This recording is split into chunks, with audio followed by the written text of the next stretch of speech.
Hi, this is Jordan from Recap Animation. All properties are owned by their respective companies. Please enjoy. The episode starts with an unknown warrior coming up to a large monster that is eating someone. Suddenly, the silver in the warrior's eyes turns bright yellow, and she wields a massive sword to sever the monster's head from its body. The human world is filled with monsters called Yuma. The problem for humans is that Yuma can disguise themselves as humans. Besides that, Yumas are stronger than humans, thus they turn to the Claymores to defeat Yuma. Claymore is a person who is half human and half Yuma, and has the ability to tell the difference between a human and a Yuma. In a small village, the people are facing a similar scenario. The street is covered in blood, and huge craters are smashed into the walls. Many people clustered around a body that's been left bloody in the middle of the street. The villagers point out that this is not the first victim. Many men have gathered in the village elder's house, including Zaki. Zaki tells the crowd that a Yuma has entered the village, and the villagers wonder what to do. Villagers accuse one man of being the Yuma and call him suspicious. The villagers panic, so the village elder calms them down by saying he received a response to his call for help. The crowd is angry when he tells them a Claymore is coming. The villagers accuse the Claymores of being Yuma, but the elder says it's their only hope to kill them. Outside, Raki awaits Zaki, who tells him a Claymore was called. He tells him Claymores are half Yuma and shouldn't be considered human. Just then, a crowd gathers to see the Claymore. Raki is surprised that the Claymore is female and has silver eyes. A man tells him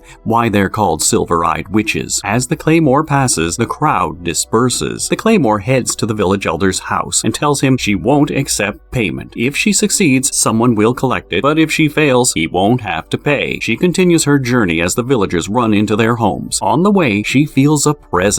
Her eyes glow yellow as she slices a pursuer's head, stopping inches from Raki's face. Raki is stunned and says he was following her. He asks if she's a Claymore, but she says that's a name humans gave them. Raki is surprised that she looks normal, thinking she'd be scarier. Meanwhile, Claymore is surprised to find a human unafraid of her. They soon reach the village's edge, where Claymore leans against her sword. Raki asks why she's sitting, and she says she's been walking for nearly 3 days. Raki gets a stick and leans against it to mimic the Claymore. He tells Claymore how the Yuma killed his parents. Then the town bell rings, and he leaves to make dinner. He asks her name before he leaves, but she says she won't say it because he'll eventually forget it. When he arrives at his uncle's, he finds him dead, eaten by a Yuma in the house. He runs to Zaki, who transforms into a Yuma in front of him. He says that when he killed Raki's parents, he ate Zaki's brains and took his body. Since then, he has been acting like Zaki. He wanted to stay longer, but Claymore arrived. Raki begins to cry and tries to hit the Yuma,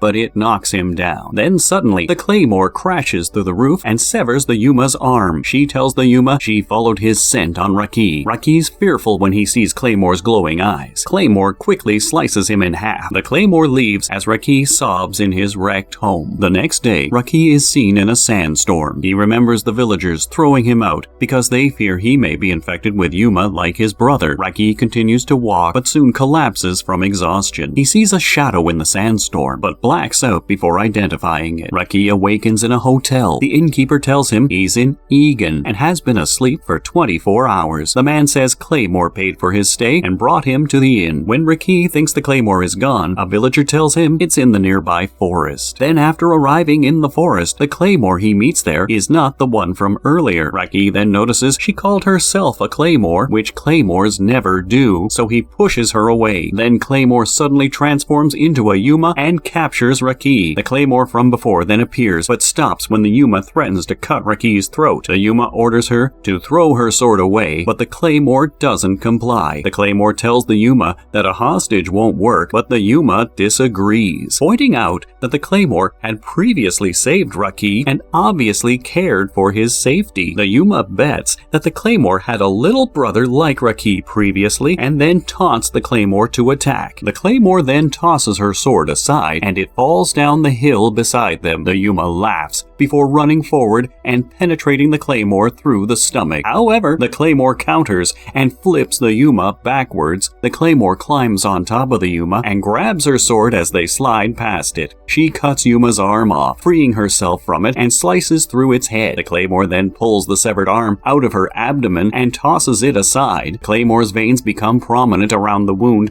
as it quickly heals, leaving no scars behind. Raki then slides down the hill, asking if she's alright and apologizing to her for getting her injured. The Claymore tells Raki she only threw her sword away as it was the best way to trap and kill the Yuma. However, Raki still expresses gratitude for saving his life for the second time. Raki tells her he'll never forget her, and when Claymore finds out he'd been thrown out of his village, she remembers her own past. The Claymore offers him to travel with her as her cook until he finds a new village to stay in. Claymore also decides to tell him her name, Claire. After eradicating the Yumas at a village, Claire and Raki proceeded to the next village. Raki wondered why Claire did not collect the money from the villagers after finishing her requested job. Apparently, another person from the organization is responsible for collecting the payment. As they walked through the desert, Raki felt hungry. Claire then hunted down an animal that looked like a giant lizard to make food. Later that night, Raki roasted the lizard and offered some food to Claire. She, however, only took a few bites and said it was enough. Claymores can go for several days without food, as their food requirement is minimal. A few bites are sufficient for them to survive for the next few days. He then asked Claire the reason for her becoming a Claymore. She only said she decided since young. Raki figured it had something to do with her past and decided not to ask further. He then asked about the emblem on her sword, so she tells him the emblem represents Claymore's identity, similar to the name for Claymore. Then she left Raki and headed somewhere. Over the desert, she met a person from her organization. The man in a black outfit queried Claire about Raki and revealed that she brought along Raki because of their common past. He gave her a new set of clothes. As she changed, the man checked on the wound she had gotten earlier. He said that she was being reckless, but the wound would heal. But if she got hit on a critical spot, she would die. Just as the man was leaving, he gave Claire a black card with another emblem on it. Claire gets shocked when she sees the emblem. She then returned to Raki, telling him where they would go next. The next day, Claire brought Raki to an inn and asked him to stay there. She left him behind, and then the man in black talked to Raki about Claymore. Apparently, the transformation into a Claymore, which is half human and half Yuma, only works on females. Being half Yuma, they have the strength of a Yuma, and with the human mind, they are able to restrain the Yuma power in their body. That is why they have the power to battle against the Yuma under the control of an organization. He then said a person who is half human and half Yuma will eventually become a Yuma. The more they use their Yuma powers, the more their bodies become Yuma. By then, their human minds are unable to control the Yuma within them and eventually turn into one. They will then be killed by the organization. Upon hearing this, Raki quickly chased Claire. At the base of a mountain, Raki asked Claire if she was becoming a Yuma. Instead of becoming Yuma herself, Claire tells him that she was told to eliminate another Claymore who was in the process of transforming into a Yuma. She shows Raki the black card and says that every Claymore carries a black card in their sword, and when they reach their limit of becoming a Yuma, they give it to the person they most want to be killed by because they desire to die as a human. Claire knows that the person she has to kill is the person who joined the organization at the same time as her and was also her best friend. At the summit, they met another Claymore named Elena. It turned out that Elena was the one who was at her limit of becoming a Yuma and issued the black card to Claire. She said that the most important thing for a Claymore is a strong mind to preserve their human form. Then she slowly transformed into a Yuma. Claire drew her sword, but Raki stopped her as he said that Elena was one of her kind. Ignoring this, Claire approached Elena and killed her. The holy city of Rabona is attacked by a Yuma, and the priests of the great cathedral in Rabona had to ask for a Claymore to kill the Yuma. A holy city is more than just a name, though, because a Yuma or Claymore are not permitted inside Rabona's walls. Thus, the idea of bringing a Claymore into the city is a real concern. Nonetheless, Claire was given the job upon the request of a priest there, Father Vincent. In order to enter Rabona, Claire must take a pill that will negate her Yuma abilities and turn her back into a normal human. Having Raki come along as a brother will help to further the pretense that they are traveling siblings. Upon reaching Rabona, they're checked into an inn. Claire, in her human form, looked very much like a normal human. human with all the smiles and happy countenances. She later revealed to Raki that she received training to act or impersonate certain human behaviors. Later on, they head to the cathedral and meet Father Vincent. As she was denied access to enter the baptismal room to meet Father Vincent, she told the guards that she wanted to be baptized. They met up, and when Father Vincent baptized her, she said her name, Limit. Upon hearing this, Father Vincent asked her to return to the cathedral's highest bell tower at night. Later that night, at the inn owner, who was about to take away their plates, asked Claire about the statue they had brought. She said it was their father's, and they wanted to sell it in the city, and told him how expensive the statue was. Then the inn owner warns them that going outside at night is not allowed. Later, she sneaked out to meet Father Vincent. Over the cathedral, Father Vincent explained the incidents that had been caused by a Yuma. Claire told the priest that Yumas treat humans equally so long as they can eat them. She also said